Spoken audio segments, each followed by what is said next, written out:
Selamat datang kembali teman-teman Motovun Indonesia. Kali ini saya masih berada di pameran Gias 2022. Cuma kayaknya video ini sih naiknya setelah Gias selesai. Cuma mumpung lagi di Gias. Nah, kali ini saya udah ada di booth-nya Big Wing. Dan ada dua model dari AHM yang cukup timeless design, yaitu ada Honda CMX 500 Rebel dan Honda CB 650R Neo Sport Cafe. Kalau gitu, kira-kira motor ini masih layak dibeli apa enggak di tahun 2022 ini? Mari kita lihat langsung.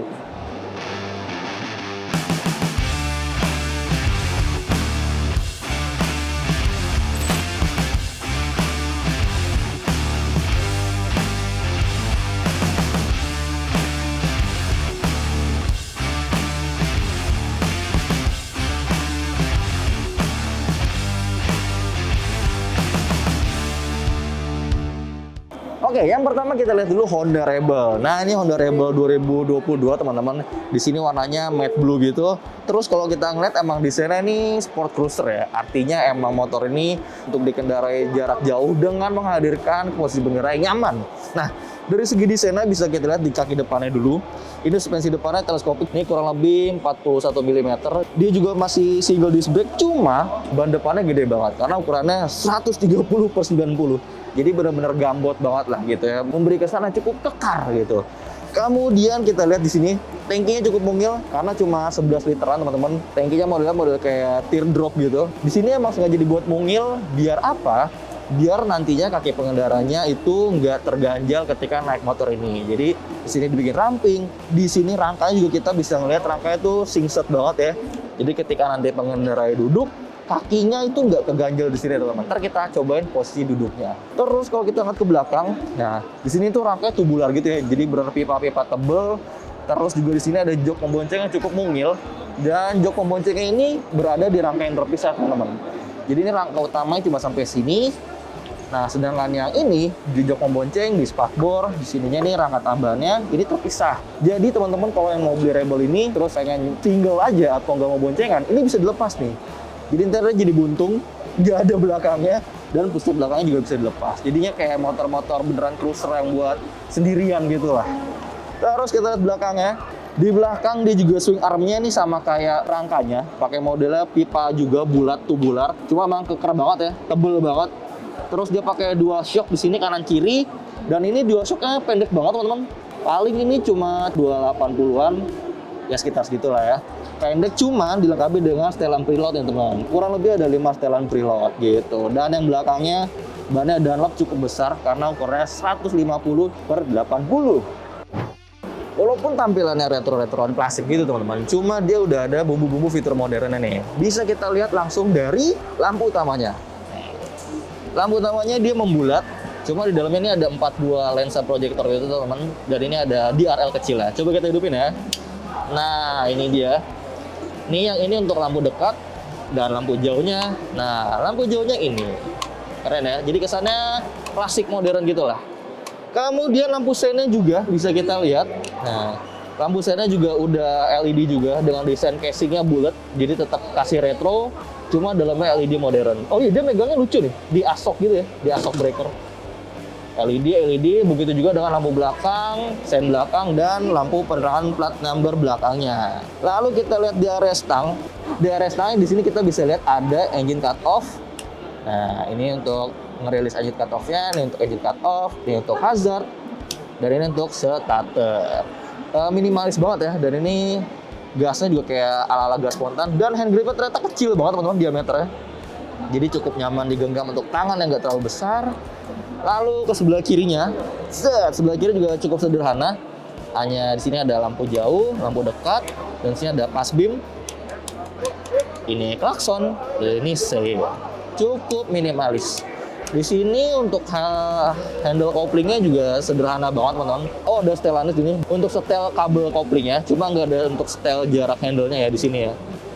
Jadi kita nggak bisa di setel. Kemudian kita lihat isi speedometer. Speedometer teman, dia modelnya membulat klasik gitu dan dia isinya udah digital. Ada sapannya tuh, Rebel.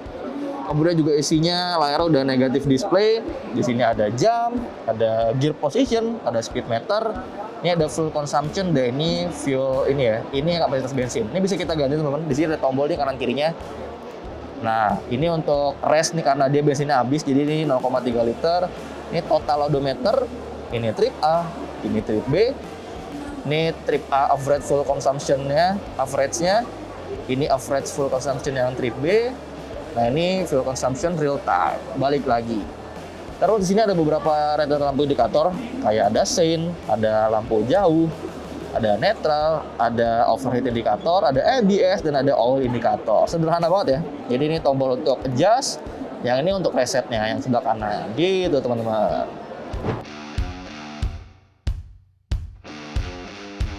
Nah, di Honda Rebel ini dia punya 3 kunci. Ya nih teman-teman. 3 kunci ini maksudnya ada 3 fungsi yang berbeda ya. Pertama di sini. Nah, ini fungsinya cuma buat on-off ignition-nya aja. Jadi untuk menghidupkan dan mematikan pengapian serta kelistrikan di motor. Nah, untuk kunci stangnya kita pindah ke kanan. Nah, untuk kunci stangnya kita pindah di sini nih teman-teman. Jadi di bawah segitiga ini ya, di segitiga bawah dengan kunci yang sama kita putar ke kanan. Nah, baru dia kekunci nih. Jadi emang kesan klasiknya atau kesan retronya berasa banget ya. Habis itu, nah satu lagi tentu aja untuk tangki bensin teman-teman ya. Jadi satu kunci ini bisa 3 fungsi. Nah ini untuk tangki bensin 11 liternya. Gitu. Jadi lumayan pindah-pindah ya teman-teman ya. Habis isi bensin, kita pindah ke kiri. Fitur lainnya sudah ada ABS dual channel teman-teman. Jadi rem cakram depannya 296 mm itu sudah dilengkapi sensor ABS. Begitu juga untuk rem belakang yang punya diameter cakram 240 mm. Jadi udah aman lah ABS dual channel. Di sektor mesin, di sisi koplingnya ada assist and slipper clutch teman-teman. Jadi akan terasa lebih halus ketika teman-teman sedang melakukan turun gigi atau engine brake menggunakan Honda Rebel ini. Untuk dapur pacunya, Honda Rebel ini dibekali mesin 500 cc, 2 silinder segaris, 8 katup, dan pendingin cairan ya teman-teman. Itu radiatornya bisa lihat di depan. Dan mesinnya ini turunan dari Honda CBR 500. Cuman, untuk memberikan karakter yang berbeda, jadi ini ada sedikit perbedaan dari segi mapping atau PGM FI-nya teman-teman. Jadi di mesin yang dipakai di Rebel ini, dia tenaganya atau torsinya difokuskan untuk bottom end. Untuk memasukkan tenaga di putaran yang lebih rendah. Kayak torsinya aja tuh 43 Nm, udah bisa dirasain dari 5.000 RPM, sedangkan tenaga maksimalnya itu 45 PS kurang lebih, dan itu udah bisa dirasain di 8.000 RPM. Jadi nggak perlu RPM tinggi-tinggi untuk merasakan sensasi tenaga dari Rebel ini. Terus dari mesin ini diakhiri dengan knalpot yang konfigurasinya dari 2 silinder bergabung jadi 1 di sini, dan dia memiliki silencer ini sebutannya shotgun style teman-teman. Diameternya cukup besar, terus juga di ujungnya ini ada warna silver gini sebagai pemanisnya.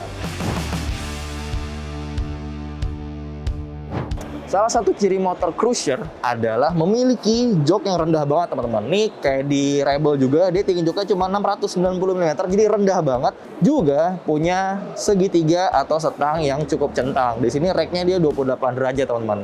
Mari kita coba bagaimana posisi berkendaranya. Tinggi saya 170 cm ya. Coba kita naiki. Nah, emang joknya kerasa rendah banget teman-teman. Makanya untuk tinggi 170 cm tuh benar-benar napaknya tuh sempurna banget kanan kiri. Bahkan kakinya bisa menekuk. Dan dia punya bobot isi tuh 191 kg lah. Jadi emang rasanya kalau digini-gini tuh kerasa kayak agak ada berat. Jadi mesti agak effort sedikit. Cuman kalau udah jalan sih aman. Terus posisi berkendaranya. Nah ternyata si Fusepe ini nggak terlalu di depan teman-teman. Jadi nggak yang terlalu di depan kayak gini nih, yang cruiser banget nggak. Jadi dia masih middle, masih di tengah, dan ini masih nyaman. Apalagi emang bener-bener rasa nih, di area tangannya ini tuh ramping banget ya. Jadi kaki pengendara bener-bener gak ada mentok sama sekali ke rangka atau ke tangki bensin. Jadi nyaman banget lah, motornya tetap rasa ringan, tetap rasa kecil gitu kan. Terus posisi stangnya kerasa agak jauh. Nah ini bisa dilihat dari lengan saya di sini. Lumayan ini ya, lumayan lurus ya. Artinya nggak santai-santai banget tuh. Lengannya lumayan kencang di sini. Jadinya kalau beloknya agak patah, kita harus sedikit mainin bahu nih teman-teman. Jadi kayak gini. Nah, bahunya harus ngikutin dikit biar stangnya bisa ikut belok juga gitu. Cuma overall tinggi stangnya cukup sih. Spionnya juga modelnya bulat gini, lucu. Yang pasti bakal maco banget ya naik motor ini ya. Suspensinya nyaman, yang depan teleskopik, yang belakang dual suspension dengan 5 setelan preload. Semoga someday kita bisa nyobain ini untuk tahu bagaimana rasanya lebih jauh sehari-hari.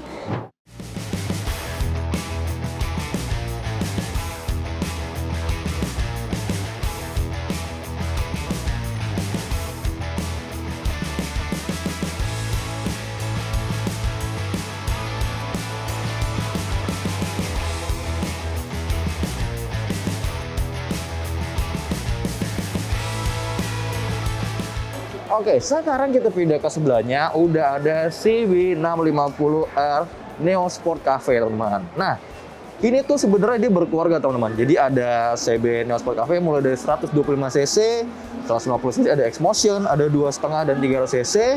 Ini yang 6,5 cc dan sampai ada 1000 cc, teman-teman. Cuman yang masuk Indonesia dan dijual resmi saat ini hanya yang CB650R.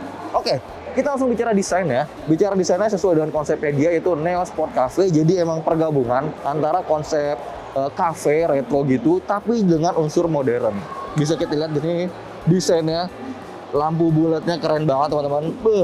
Sudah LED, udah ada DRL-nya. Kita lihat nih lampu jauhnya. Nah, keren banget ya. Dan di tengah ini ada emboss Honda gitu. Keker banget.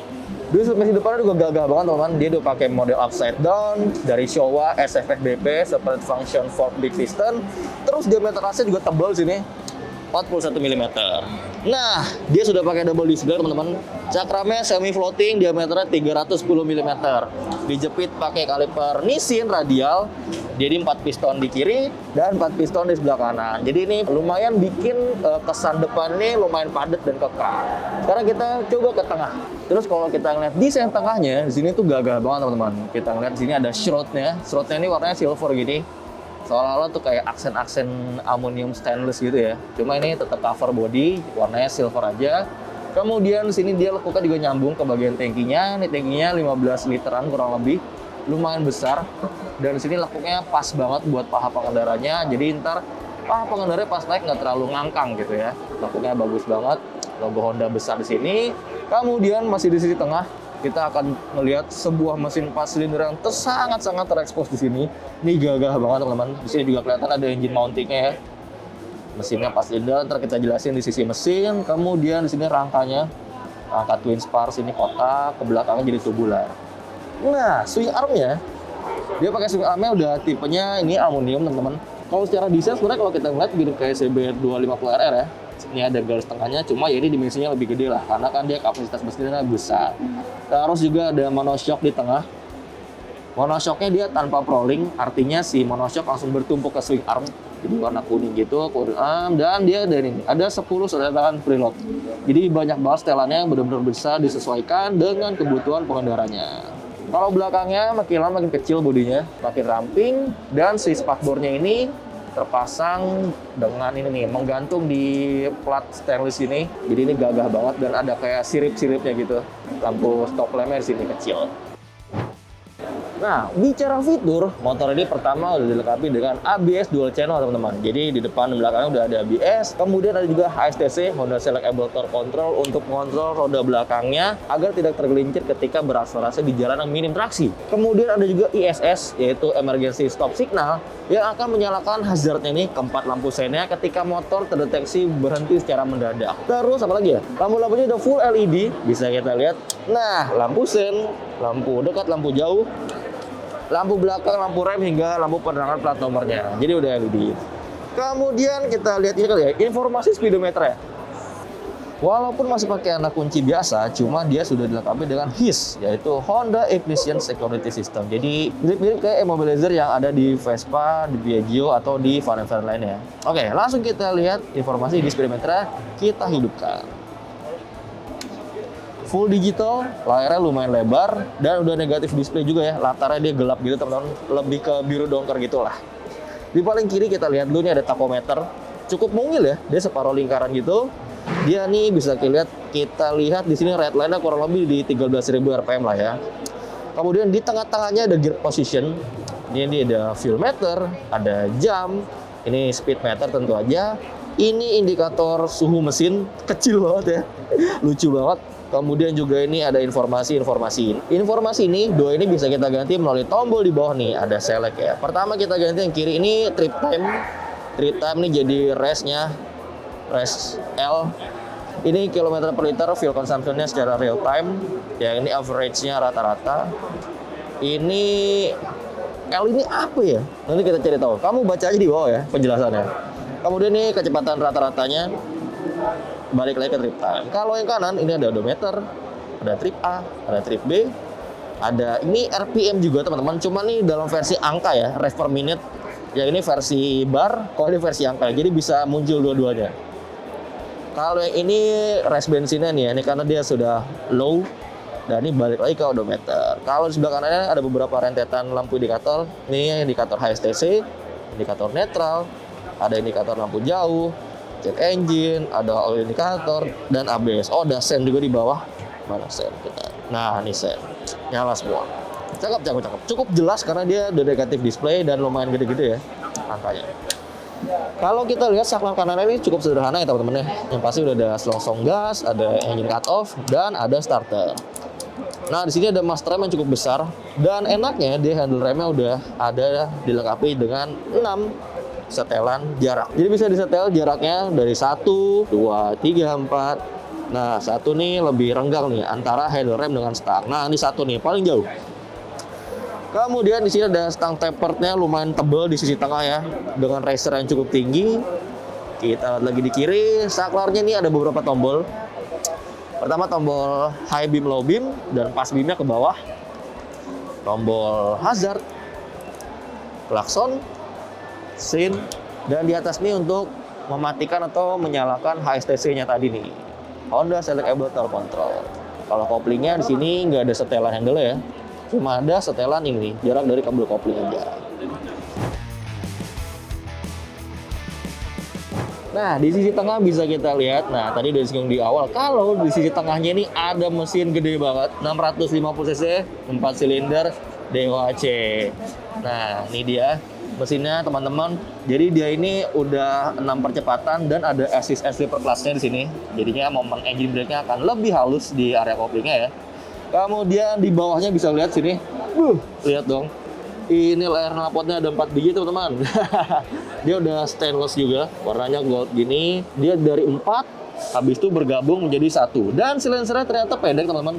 Jadi ala-ala underbelly gitu, di bawah swing armnya. Jadi look swing armnya dan roda belakangnya tuh kelihatan banget lah. Kemudian mesin ini klaimnya punya klaim tenaga hampir 90 PS di 11.000 rpm dan torsinya 60,7 Nm di 8.000 rpm. Jadi emang bisa dibilang nih mesin ini cukup responsif, cukup kuat meskipun gak ada riding modes-nya, cuma mesin ini cukup bertenaga lah. Oke banget.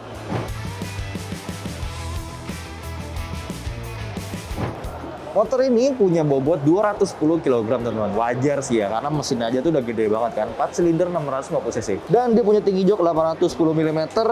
Untuk postur 170 cm kayaknya masih bersahabat sih. Coba kita dudukin ya. Nah, bener aja teman-teman. Jadi untuk postur 170 cm tuh masih aman sebenarnya. Saya sih jinjit sedikit ya, sedikit banget. Dan yang paling kerasa itu adalah joknya lebar dan kemudian suspensi belakangnya nih. Karena dia nggak ada proling, jadi rada suspensinya tuh kerasa banget empuknya nih. Tuh. Harusnya sih untuk kebutuhan sehari-hari akan lebih nyaman ya. Terus dia setangnya lumayan lebar, taperednya ini, dan dia juga lekuknya agak ke belakangnya teman-teman ya. Jadi agak mendekati pengendaranya. Cuma emang si badan pengendara ini agak dibuat agak merunduk ke depan gitu teman-teman. Kayak gini.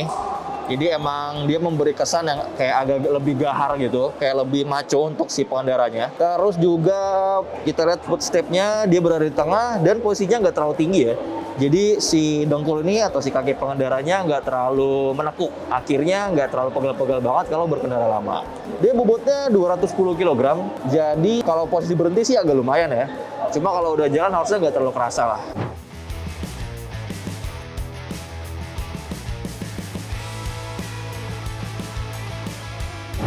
Oke teman-teman, kurang lebih seperti itu impresi pertama kami mengenai Honda Rebel dan Honda CB 650R Neo Sport Cafe. Nah, kesimpulannya sebenarnya dua motor ini masih layak dibeli sih di tahun 2022 atau 2023 juga. Mengingat kompetitornya masih jarang banget yang main di kelas ini. Kayak CB 650R, kompetitornya di sini belum terasa banyak. Bahkan Kawasaki ada, cuma Z900 ya, itu juga udah susah juga barangnya. Nah, Rebel juga dia main sendiri teman-teman. Ada sih musuhnya kayak Vulcan, Kawasaki. Cuma itu juga udah mulai sulit dan bentuknya agak beda lah dari si Rebel ini. Selain itu, kedua motor ini juga punya desain yang cukup timeless ya teman-teman. Jadi nggak gampang terlihat kuno lah. Jadi masih ada kesan modernnya juga, tapi juga kita dapat kesan klasik. Ya, walaupun di kedua motor ini emang elektroniknya tidak terlalu canggih ya, seperti nggak adanya riding modes. Cuma cukup lah untuk dipakai sehari-hari. Nah, bicara harga, mari kita tanya-tanya ke salah satu pramuniaga yang ada di booth Bikuing. Ayo. Oke teman-teman, ini udah ada sama salah satu pramuniaga di boothnya Honda Bikuing ini, sama Mas Darren. Halo semuanya. Oke, Mas, gue pengen nanya nih, si Honda Rebel ini sekarang harganya berapa?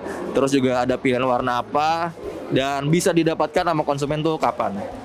Oke, kalau untuk Rebel sendiri harga OTR Jakarta Tangerang itu 199.838. Oke. Untuk warna ada 3, hitam glossy, abu-abu doff dan biru doff seperti yang di sini. Oke. Untuk indiannya estimasi paling cepat itu April 2023. April 2023. Oke, jadi kalau yang pesan ini sekarang April 2023 baru dapat ya? Iya, estimasinya. Estimasi. Jadi bisa molor juga. Bisa molor, bisa lebih cepat. Bisa. Oke. Nah, kalau untuk CB650R yang Sport Neo Cafe ini gimana nih? Sama kayak tadi pertanyaan. Kalau untuk CB650R ini kita di harga 286.406. Oke. Itu harga OTR Jakarta Tangerang ya Mas ya.